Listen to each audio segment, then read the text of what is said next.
வெற்றிலைக்கு வெற்றிலைன்னு பேர் வர காரணமே, அந்த வெற்றிலை செடியில வந்து பூக்களோ, காய், பழம் இப்படி எதுவுமே வராதுங்க. இலை மட்டுமே வரும். அதனாலேயே இதுக்கு பேர் வந்து வெற்றிலை அப்படின்னு வந்திருக்கு. ஆனா, இத வந்து நம்ம வெற்றிலைன்னு சொல்றத விடங்க, வெற்றி இலை அப்படின்னு சொல்லுவதுதாங்க ரொம்ப கரெக்ட்டு. ஏன்னா, அந்த அளவுக்கு வந்து நம்ம உடம்புக்கு வந்து நெறைய நன்மைகளை வந்து தரக்கூடியதுங்க. உங்க வீட்ல இந்த வெற்றிலை செடி இல்ல அப்படின்னா, கண்டிப்பா வாங்கி வைங்க. அவ்ளோ நன்மைகள வந்து இது வச்சிருக்குங்க. இந்த வெற்றிலையில வந்து பல விட்டமின்ஸு, மினரல்ஸ் எல்லாம் நெறைய இருக்குங்க. அதுவும் பெண்களுக்கு தேவையான கால்சியம் வந்து இது நெறைய இருக்குங்க. நம்ம இது ரெகுலராவே டெய்லி வெத்தல எடுத்துட்டு இருக்கும்போது, நம்ம உடம்புக்கு தேவையான கால்சியம் வந்து கிடைக்குங்க. குறிப்பா கரோட்டின் அப்படிங்கிற வேதிப்பொருள் வந்து இந்த வெற்றிலையில இருக்குதுங்க. அது வந்து சுவாசம் சம்பந்தப்பட்ட எல்லா பிரச்சனைகளையுமே சரி பண்ணிடுங்க.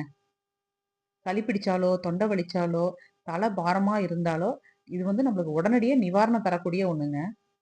முக்கியமா ஜீரணத்துக்கு வந்து ரொம்ப நல்லதுங்க. அதனால தாங்க ஹெவியான ஃபுட் எல்லாம் நம்ம எடுத்துக்கிட்டா, தாம்பூலம் போடுற பழக்கம் வந்து நம்ம வழக்கத்துல இருக்கு.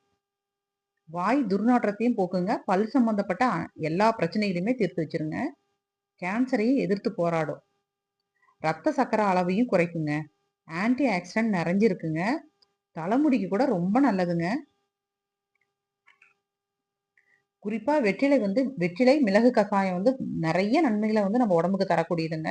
அப்படி கசாயமா வச்சு நம்ம அடிக்கடி குடிக்கலாங்க. உடலில் உள்ள நச்சுக்களை எல்லாமே வேர்வை மூலியமா வெளியேற்றிங்க. உடலையும் சுத்தப்படுத்தும். கெட்ட கொழுப்ப அகற்றி உடல் எடையையும் குறைக்குங்க. அப்ப இது வந்து வெற்றிலைன்னு சொல்றத விட வெற்றி இலை அப்படின்னு சொல்றது தானங்க சரி. இந்த கசாயம் எப்படி வைக்கணும் அப்படிங்கிறத இன்னொரு வீடியோவுல பார்க்கலாங்க. இந்த வீடியோ வந்து கண்டிப்பா உங்களுக்கு பிடிச்சிருக்குன்னு நினைக்கிறேங்க. பிடிச்சிருந்தது அப்படின்னா, அப்படியே சப்ஸ்கிரைப் பண்ணுங்க, லைக் பண்ணுங்க, ஷேர் பண்ணுங்க. உங்களுடைய கருத்துக்கள கமெண்ட்ஸ்ல சொல்லுங்க.